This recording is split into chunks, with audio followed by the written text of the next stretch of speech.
You're still going that way? Yes. I'll go this way. Christy, what do you want to know? Tell me about the story with the Battlefield Earth movie. What was that all about? About Battlefield Earth? Yeah. Battlefield Earth was DM's baby from the inception. He had ASI on this thing from the beginning.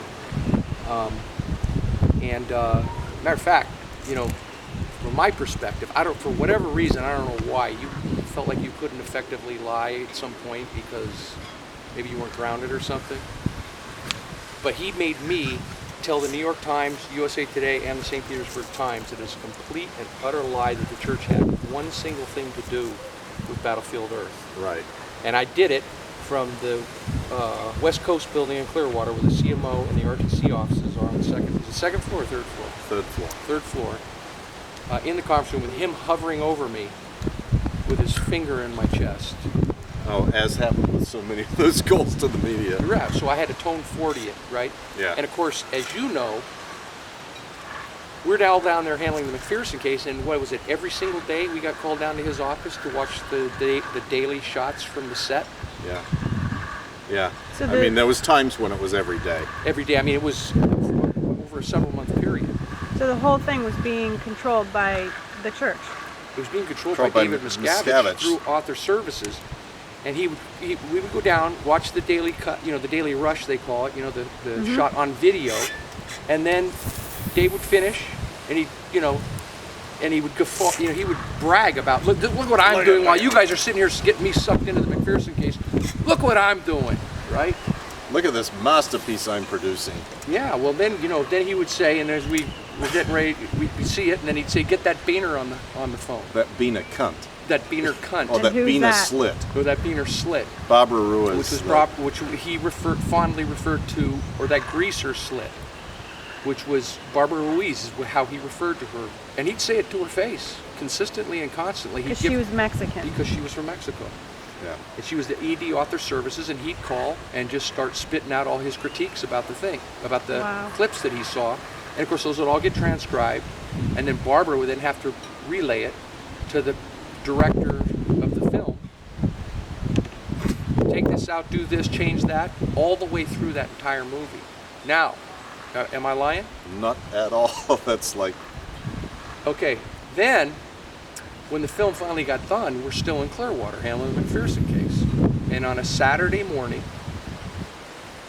DM had arranged for a special showing before the premiere. right.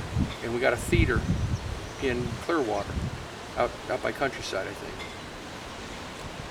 It was the Woodlands. Is that what it is? Yeah. Okay. And we went out there with several CMO people and DM and Shelley and watched the movie.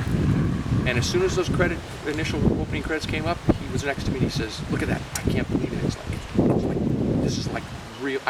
It's like a real Hollywood production, right?"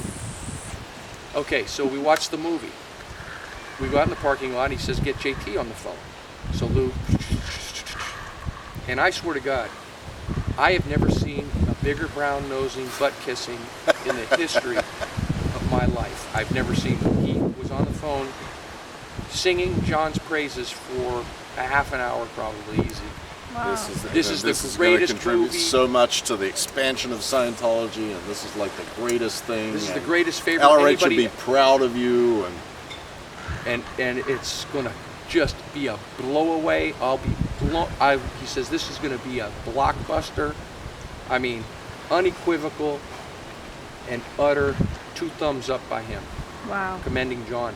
Now, fast forward, I don't know, a year and a half later, I'm still down in Clearwater on the McPherson case, among other things. And DM pulls me in and says, okay, first of all, that weekend when the movie tanked, I mean, almost immediately, we saw it, we were there. right.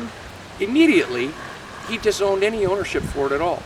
It was that fucking JT motherfucker with all Are you his out serious? ethics. Oh yeah. Yeah. And he- It was He instant. blamed it on Instant. JT. Yeah. Instant. And Wow. and then started bringing up all of JT's out ethics stuff that he used to talk about all the time.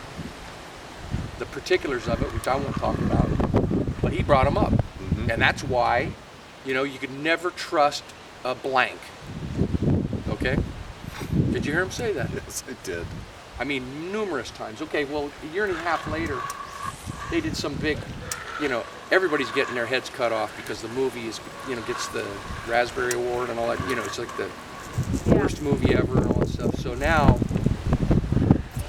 he calls me in and says, all right, the reason the movie was tanked is because the special effects were cheesy.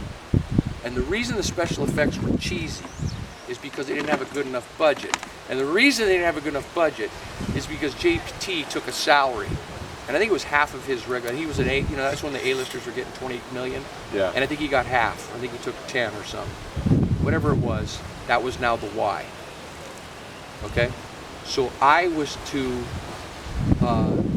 handle JT in ethics. What, because he took too much money? Is that what he's trying to say? Because he took any money, I guess. I don't know. He my said God. that the reason why the special effects sucked is because JT took a salary. He should have just done it for free. charity. Yeah, okay. Right? Get it. So that was the why. I don't know. That's what he arrived at. I don't know what, that guy, Right. So JT comes in to the sandcastle, gets his suite with the, 3 rooms, whatever. And I'm thinking, what planet am I on? I watched this guy, even if JT, the only who is him. He was like the super director. Right. He controlled every aspect of it, down to the daily rushes. Okay. So now I got to handle JT and ethics, and I swear to God, I don't know how I weaseled around that. I actually do know how I weaseled around it. I simply, I never took it up with him. I simply said, I want to do a trouble area questionnaire, just to make sure, everything's going okay in your life. And it was a whole PR thing, right? And I did. And, whatever came up. He was feeling pretty good about it, and I did a little ethics thing with him. The movie never came up. Right. The thing I don't quite understand is how I got away with it. I think DM had to go back to Int or something like that. Yeah, probably something else. Something else flapped, distracted and now him. that wasn't even important today. And I got to get around that or something. But, it's crazy. It's like you saw the guy murder the body, right? Yeah. And now he wants me to go make somebody else guilty for it, So. But then worse than that one was when Tom then shows up. Oh. And asks about. Right. So I'm on so now Tom's now. So now I get Tom through knots, and I get him through a T6, and he's gonna solo audit. DM asked me where's he gonna get his. Talking about Tom Cruise. Yeah. Tom Cruise, yeah. He says where's he gonna get his 6 months checks? I said at Flag, because he's a regular Scientologist now, which is long story behind that. But the point is the reason why he didn't get any gains the first time he was in is because he was always getting special treatment, and all emphasis was on him being Dave's pal. Yeah. The CS, the ethics officer, and the auditor were all working on that EP. So this time around, I thought it was great. We could go to Flag. He says no, he's coming to Int. Okay, so we go to DM, and I pick him up at the airport. It's the first time at the local airport. We get in the car, and Tom Cruise says, "Hey Dave, what's with that Battlefield Earth, man? Jesus, it's the worst PR in the world." And DM turns to him and says, "Man, I swear to God, JT shakes his shoulders, shrugs his shoulders. Just doubt ethics." He said, "If I had anything to do with that thing never would have went anywhere. You're kidding. I wouldn't allow that thing to see the light of day." God. Told him right to his face. And Wow. sat there, and literally, he and Tom, and that was the beginning, this is just before I left. And they just were just nattering away, just full tilt boogie on what a criminal, out ethics son of a bitch John Travolta was. Wow. That's really, jeez, I don't even know what to say. Well, I don't either. It is what it is. Yep. Alrighty.